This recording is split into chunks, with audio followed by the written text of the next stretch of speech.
Hello, everybody. It's Monday, President's Day, the 15th of February, 2021. Today's episode is about abolitionists and their dislike for blacks. And I want to talk a little bit about the recruiting of the black soldiers for the Union Army. That's the topic. And before I begin, let me point out again, if you want to be notified of future episodes, click on the notification bell, and that way you'll be notified whenever there's a new episode. So let me pull up my notes and we'll get started. When released in 1989, the movie Glory gave audiences a false impression that prosperous Massachusetts whites and political leaders were benevolent toward blacks during the war between the states. It wrongly portrayed Governor Andrews as racially enlightened when he authorized the all black 54th Massachusetts Regiment to organize immediately after federal legislation permitting black soldiers became effective early in 1863. In reality, Andrew was looking for ways to minimize the number of well off Massachusetts whites that would be required to fill the Bay State's recruitment quotas.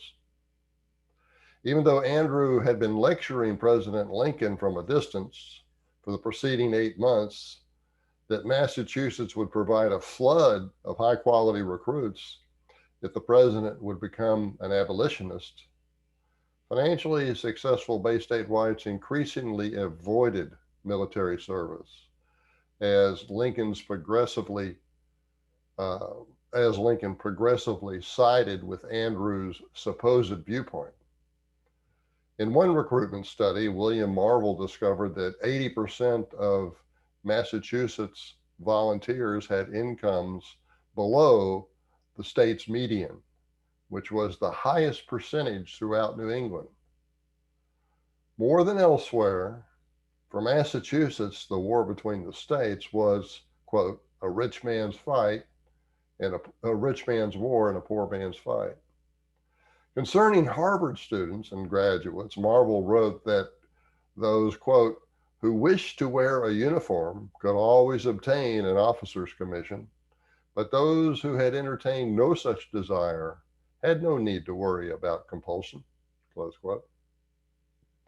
Although Andrew's heart supposedly bled for the blacks, he apparently only liked them in the abstract or at a distance in reality.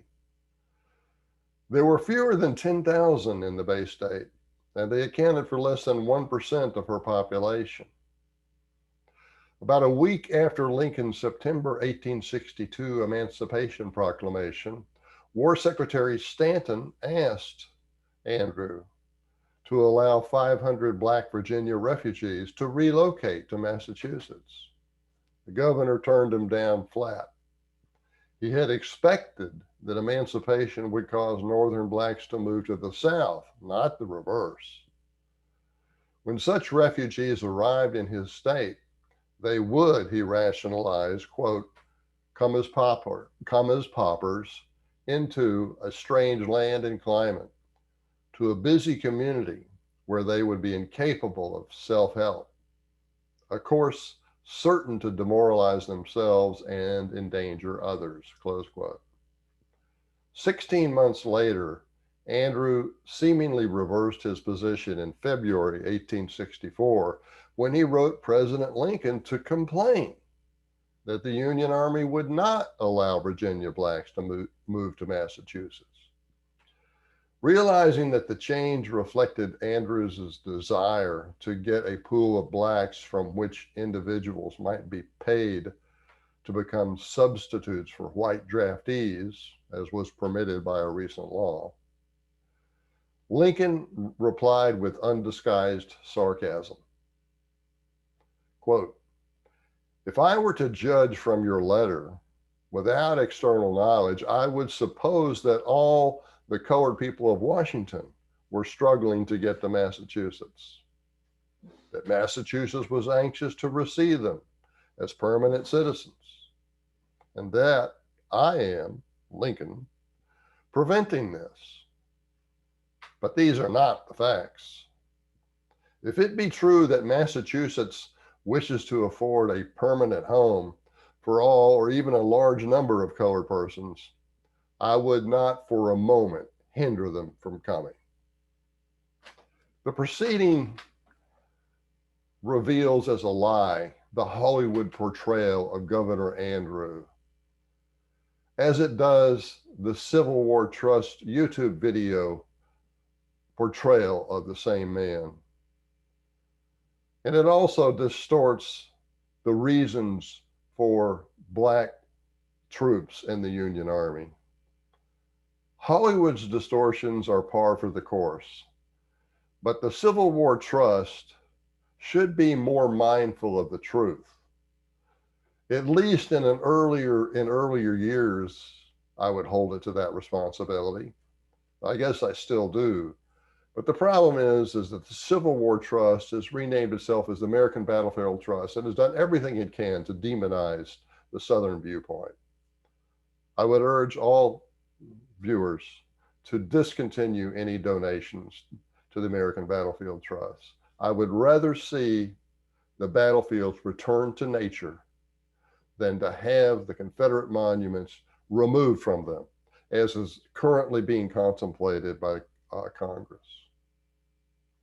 Okay, if you want to get at what was really going on between the North and the South in terms of things like Black recruitment and the economic inter-belligerent trade between the two sides, I recommend, let me take a look here at myself. I recommend my book, Trading with the Enemy. It may be a surprise for some of you to learn that twice as much cotton went to New England during the war than went through the maritime blockade to get to Europe.